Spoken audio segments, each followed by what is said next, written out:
Our motto here is if there's a drop of water that comes into Colorado Springs, we're going to look at it and we're going to optimize it. A lot of people don't realize that during our high consumption days in the summer, we could be producing over 100 million gallons of water a day to our customers.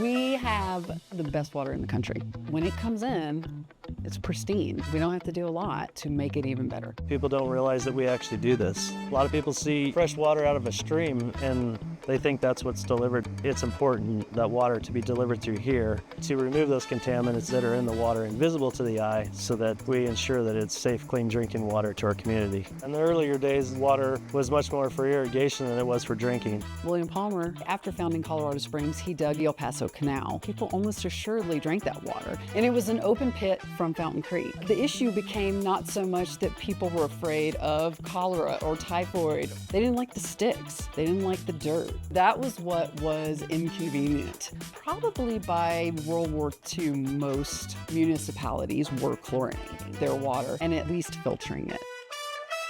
Another sparkling jewel on the Pikes Peak landscape is the Mesa Filter Plant, one of several filtration units producing the finest water in the world.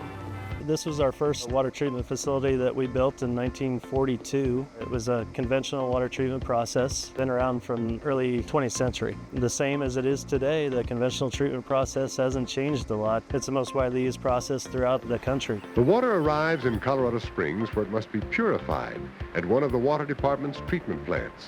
After we've transported the water some 195 miles across the Continental Divide, brought the water into this plant, added chemicals to cause coagulation, to clump together to become bigger. The next process is flocculation, which is a lot of mixing of that water to allow those particles to collide together. to remove turbidity, silt, Which is the next process, which is settling. So we settle those particles out of the water and we take the nice clear water off the top. The final step in water treatment here is to polish the water through filtration.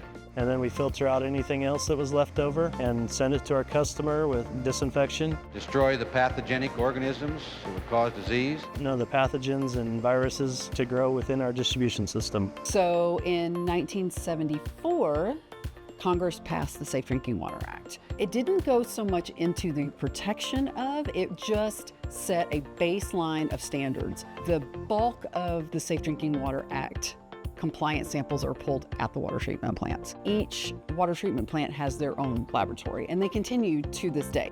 As the requirements of the Safe Drinking Water Act grew, you really needed a bigger lab to house all that stuff. You needed scientists that were specially trained to perform those methods, so they leave the cleaning the water part to operations.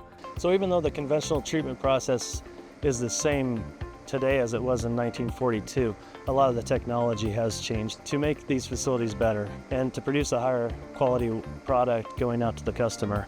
As the population grew in Colorado Springs, we had to reach out and find other sources of water beyond Pikes Peak. They built a few different pipelines from Trans Mountain water over the Continental Divide over to Colorado Springs, and from there the population just kept growing, so we kept adding on. Where we had one water treatment facility in 1942, we're at 6 water treatment facilities. We are continuously monitoring all of the water quality parameters from every step when the water comes into our facility, through each process, all the way to the finished product going out. This community is engaged with their water and they care.